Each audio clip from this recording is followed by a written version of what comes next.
Allah berfirman dalam Al-Quran, alam ya'ni lilladzina amanu an takhsha'a qulubuhum li dzikrillahi wa ma nazala minal haqq wa la yakunu kalladzina utul kitaba min qabl fatala alaihimul amadu faqasat qulubuhum wa katsirum minhum fasiqun. Di dalam ayat ini Allah tidak bertanya, tidak menanyakan berapa kali kamu haji, kamu umroh, berapa rakaat kamu tahajud, berapa masjid kamu bangun, berapa fakir miskin, yatim piatu yang kamu bantu. Itu semuanya penting, semuanya penting. Tapi ayat ini tidak menanyakan hal itu. Yang ditanyakan oleh ayat ini, wahai orang beriman, kapan hatimu khusyuk? Jadi ditanyakan bukan sholat apa belum, berapa rakaat, bukan. Kapan hatimu khusyuk? Khusyuk apa? Zikir kepada Allah. Dan hatimu menjadi tempatnya kebenaran. Kapan? Kalau sudah, alhamdulillah. Kalau sudah, kalau belum, ya ayo kita berusaha berjuang, ikhtiar agar hati kita selalu khusyuk zikir kepada Allah. Sekarang nama hati itu apa? Hati itu adalah nafkhah rabbaniyah. Fa idza sawaituhu wa nafakhtu fihi mir ruhi faqa'u lahu sajidin. Ketika saya sudah membentuk Adam dari tanah liat, saya hembuskan kepadanya dari rohku, maka semua malaikat hormat dan sujud pada Adam. Kita manusia keturunan Adam ini mempunyai bagian yang paling ideal dan paling penting, yaitu hati kita atau nafkhah rabbaniyah atau al-qalb. Apakah qalbu itu? Hati itu apa? Hati tidak bisa didefinisikan, tapi indikasinya bisa kita lihat. Pertama, yang namanya hati itu yang paling dekat adalah basirah. Apa? Basirah. Balil insanu ala nafsihi basirah. Setiap insan mempunyai basirah. Apa basirah itu? The eye of heart. Mata batin. Mata hati. Untuk apa mata batin itu? Untuk fa'alhamaha fujuraha wa taqwaha. Mengetahui, membedakan mana baik, mana buruk, mana benar, mana salah. Yang tahu adalah basirah. Kita tahu jujur itu baik, bohong itu jahat, jelek. Basirah yang tahu. Kita tahu taat kepada orang tua, pada guru itu baik, menyimpang melawan orang tua atau guru itu salah. Itu basirah yang tahu. Bukan mata kasat, bukan basor, tapi basirah. Wahadainahun najdain. Basirah menerima najdul haq, mengetahui najdul haq dan najdul batil. Qad tabayyana ar-rusydu minal ghayy. Basirah bisa tahu mana yang ar-rusydu yang benar, yang lempeng, mana al-ghayy yang menyimpang dan melanggar. Yang tahu apa namanya? Namanya apa yang tahu? Basirah. Kalau sudah basirah tahu ini benar, ini salah, ini baik, ini buruk, akan estafet kepada bagian hati yang kedua. Namanya domir, conscience, moral. Dan domir ini tugasnya mengeluarkan salah satu perintah atau larangan. Kalau sudah basirah tahu jujur itu baik, berkhianat, bohong itu salah, maka domir akan mengatakan jujurlah kamu. Khianat itu salah, janganlah kamu berkhianat. Dia ngomong gitu namanya apa? Domir. If'al dan la taf'al. Jujur itu baik, sabar itu baik, tawadu itu baik, do it. Lakukan. Sombong itu jelek, egois itu jelek, don't do that. Jangan lakukan, la taf'al. Yang ngomong gitu namanya domir. Hanya domir ada 3 grade. Ada domir ijtimai, domir lingkungan. Saya kalau di tengah-tengah santri, di tengah-tengah warga NU, waduh sok alim, koyoyoyo, saya. Tapi kalau jauh dari siapa-siapa, entah apa yang saya lakukan nggak tahu. Ini orang punya moral, punya domir, tapi masih sebatas lingkungan. Kalau di tengah-tengah keluarganya, muridnya, santrinya khusyuk, koyoyoyo lah, koyo tenanan. Tapi kalau sudah di Bangkok atau di Singapura atau di Hong Kong, wallahu a'lam. Ini namanya orang punya domir, tapi domir ijtimai. Masih punya domir daripada di sebelah mertuanya, di depan mertuanya kurang ajar, itu nggak punya domir di sana. Yang kedua, domir qanuni, domir legal formal, moral legal formal. Ada SK ngajar, nggak ada SK nggak mau ngajar. Ada amplop ceramah, nggak ada amplop nggak mau ceramah. Itu masih baik. Yang nggak baik gimana? Amplop diterima, ceramah enggak. Solari, gaji, honor terima, ngajarnya males. Ini namanya orang nggak punya domir. Kalau ada amplop ngajar, nggak ada amplop nggak ngajar, masih mending itu, masih mending. Tapi masih kelasnya kelas domir qanuni, legal formal. Yang terakhir puncaknya adalah mari kita belajar agar kita mempunyai domir dini. Domir agama yang ukurannya lillahi ta'ala.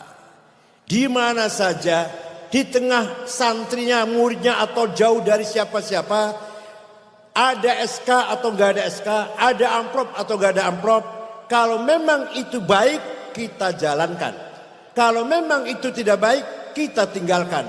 Namanya apa namanya? Domir dini, moral agama. Konsisten agama. Kalau sudah basirohnya tajam, mengetahui mana baik mana buruk, domir sudah aktif, perintah kita agar baik, agar kita melaksanakan yang baik, meninggalkan yang buruk, maka bagian yang ketiga dari qalbu namanya fuad. Apa namanya? Fuad ini fungsinya hakim yang akan menghakimi kita. Kita baik atau kita buruk. Bukan hakim yang di pengadilan yang paling jujur. Yang paling jujur ada hakim yang ada dalam kolbu kita sendiri. Maka dzabal fuadu maro'a. Yang namanya fuad tidak bisa bohong. Tidak bisa bohong. Maka dzabal fuadu maro'a. Yang namanya fuad tidak bisa bohong.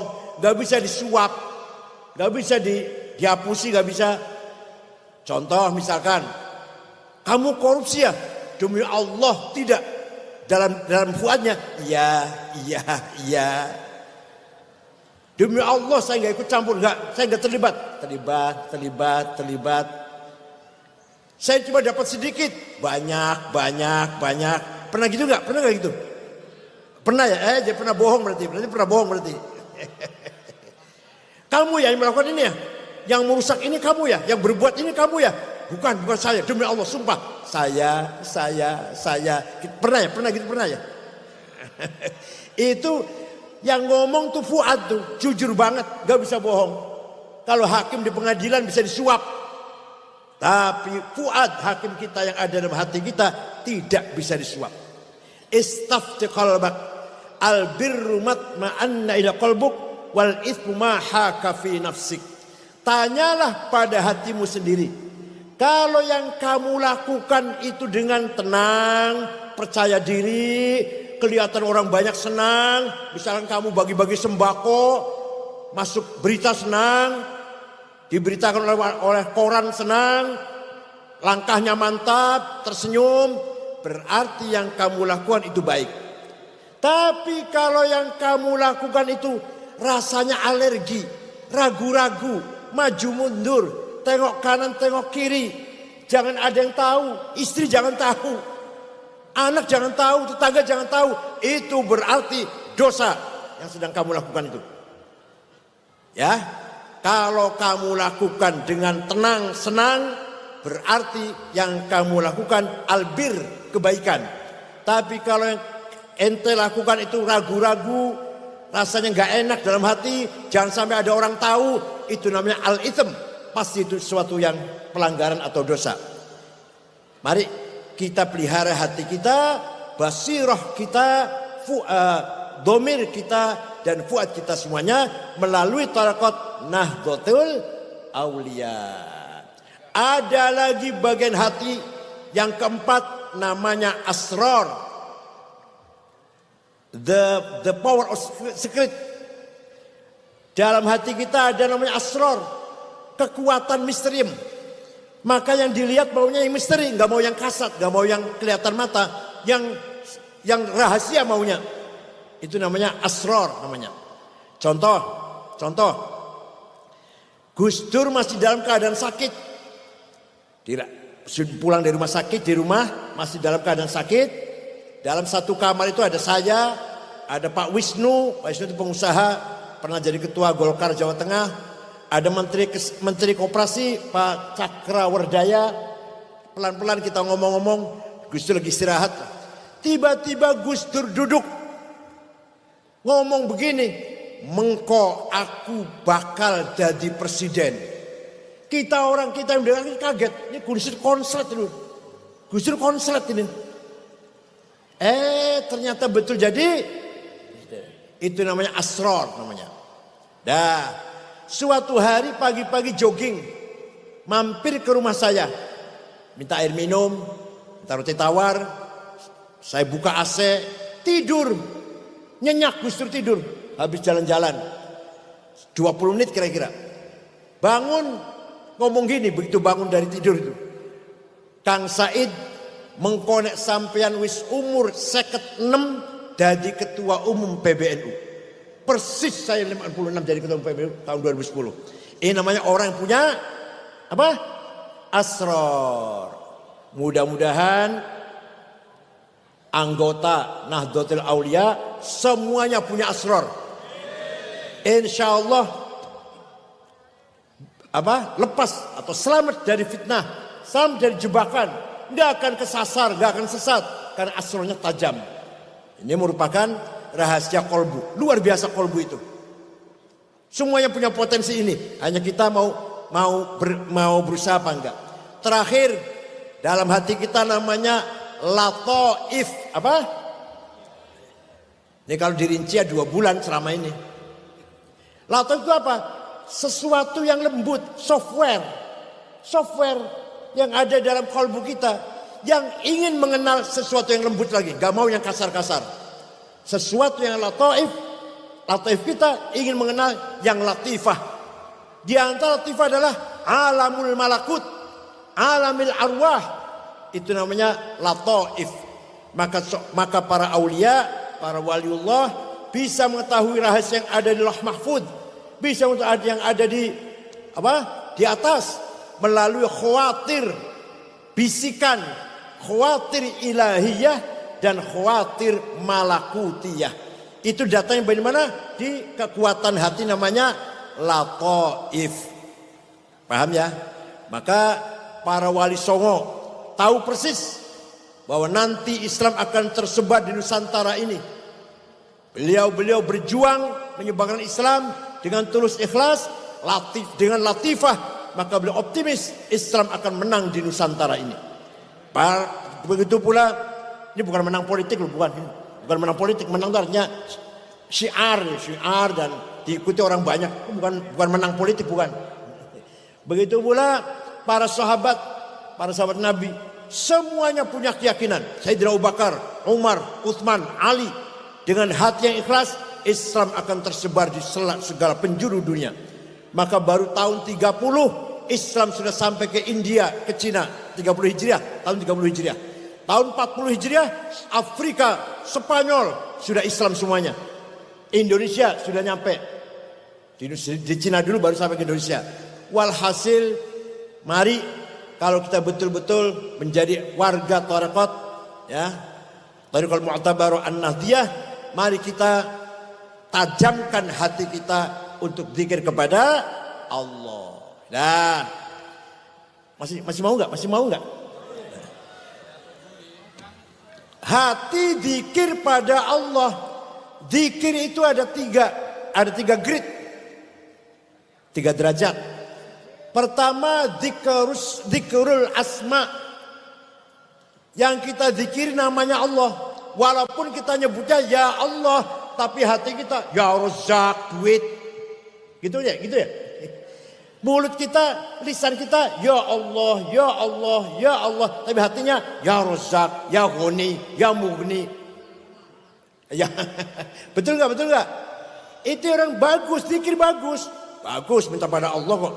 Tapi yang diminta harta, pangkat, kedudukan, kemuliaan, kebesaran, itu namanya zikrul asma. Apa namanya?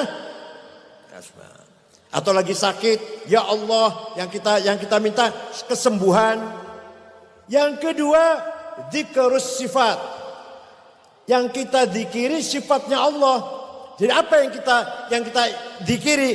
Kudrahnya, iradahnya, sama'nya, basornya, hayahnya, ilmunya, kalamnya. Bukan rezeki, bukan rezeki, mobil, bukan mobil, duit, bukan. Tapi apa? Kudrah, iradahnya, sama' basornya, ilmu, hayah, kalamnya. Itu namanya zikrul sifat. Yang ketiga, kita zikir mengucapkan la ilaha illallah, tidak minta apa-apa. Jangankan minta uang, minta harta, minta surganya pun tidak terlintas. Ketika kita la ilaha illallah, la ilaha illallah, tidak terlintas surga, bidadari, enggak. Terus apa? Yang kita zikiri adzatul mutlaqah al-mujarradah anisul idhafat, zatnya Allah yang maha absolut, the absolute one existence, wujud yang absolut. Itu yang kita zikiri, bahwa yang ada hanyalah Allah. Itu namanya zikir zat. Karena sesungguhnya kita ini diadakan. Kita ini apa? Kita ini tidak ada, tapi kita ini diadakan oleh yang ada. Yang ada sebelum lapal ada itu ada, sudah ada. Bahkan kita menggunakan lapal ada atau lapal tidak ada karena ada yang ada. Oleh karena itu kita ini sebenarnya hakikatnya tidak ada, tapi diadakan oleh yang ada, yaitu satu-satunya ada adalah Allah. Hanya kita ini pinjam, wujud kita pinjam. Pinjamnya entah 70 tahun, 80 tahun. Tapi kita ada di dunia ini pinjaman dari keberadaannya Allah. Wujud kita pinjam dari wujudnya Allah al-mutlaq. Nah, wa ma nazala minal haq. Kapan kita orang mukmin hatinya khusyuk sehingga hati kita bisa ditempati kebenaran. Hati itu bagaikan rumah, ada pintunya.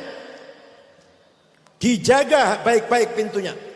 Kalau yang akan masuk dalam rumah kita atau hati kita itu hasud, dengki, hikad, takabur, sombong, egois, hubbud dunya, hubbul jah, rakus, tamak, permusuhan, baghdha, adawah, baghdha, kebencian, tutup. Jangan sampai hati kita kemasukan itu semua. Tutup pintunya, jaga.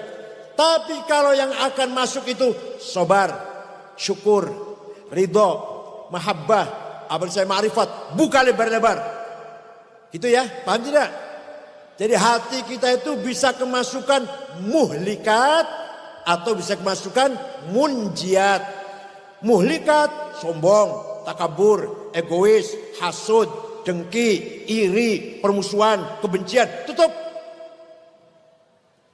Ayo kita buka pintu hati kita. Kalau yang akan masuk apa? Sabar, ridho, syukur, qanaah, zuhud, wara', mahabbah, ukhuwah, ma'rifat. Ayo kita buka lebar-lebar.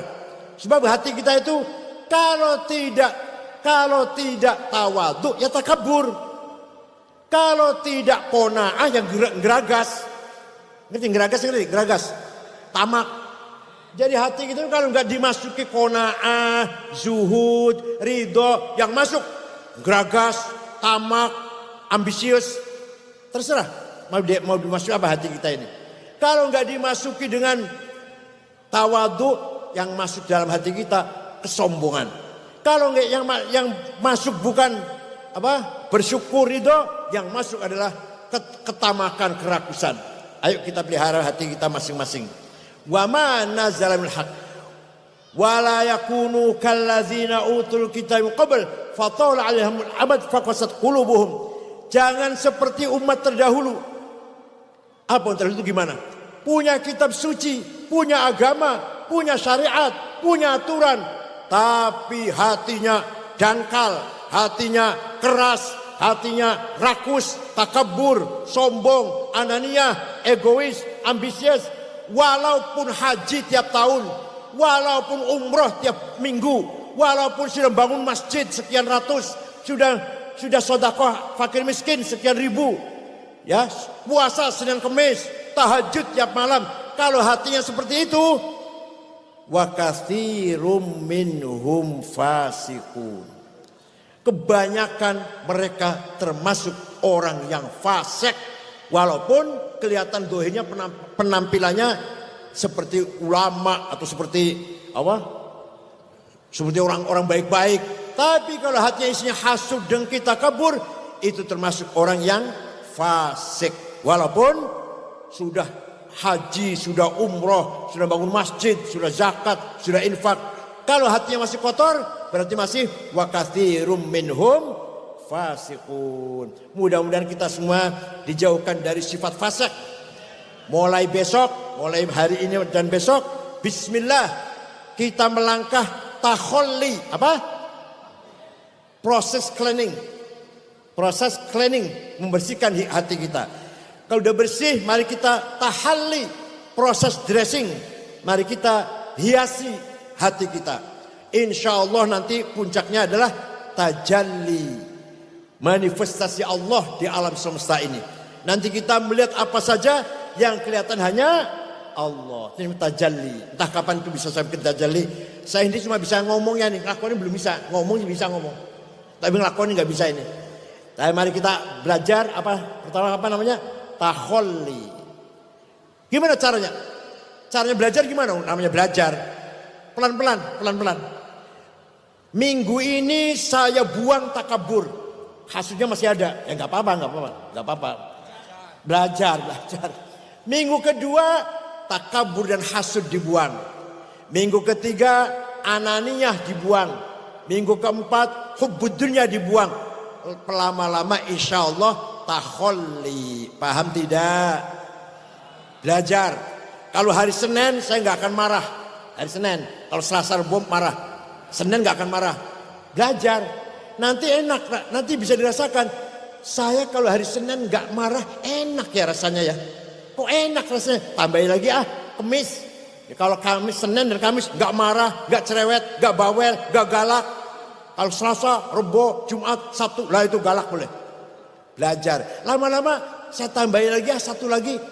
Senin, Kamis, Sabtu misalkan. Lama-lama insya Allah 1 minggu sudah takhalli. Begitu pula sholat 4 rakaat misalkan. Belajar khusyuk. Yang khusyuk 1 rakaat saja dulu. Yang 3 ngelamun nggak apa-apa. Masih belajar. Lama-lama insya Allah 2 rakaat khusyuk. Yang 2 masih ngelamun. Masih ke mall, masih kemana-mana lah. Ke jalan-jalan yang 2 itu. Lama-lama 3 rakaat khusyuk. Tinggal 1 yang belum. Berapa lamanya itu? Tergantung niatnya kita masing-masing. Insya Allah sahil umurna wa yaqdi hajatina wal maqasidana min maqasidid dunya wal akhirah maqasidil muslimin. Nahnu kulluna ibaduh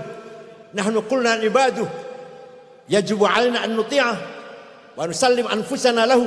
Kita harus pasrah total, tawakal, menyerahkan diri kepada Allah karena kita ini hambanya bukan siapa-siapa. Syukran wa dumtum fil khair barakati wan najah. Wallahul muwaffiq ila aqwamit thoriq. Wassalamualaikum warahmatullahi wabarakatuh.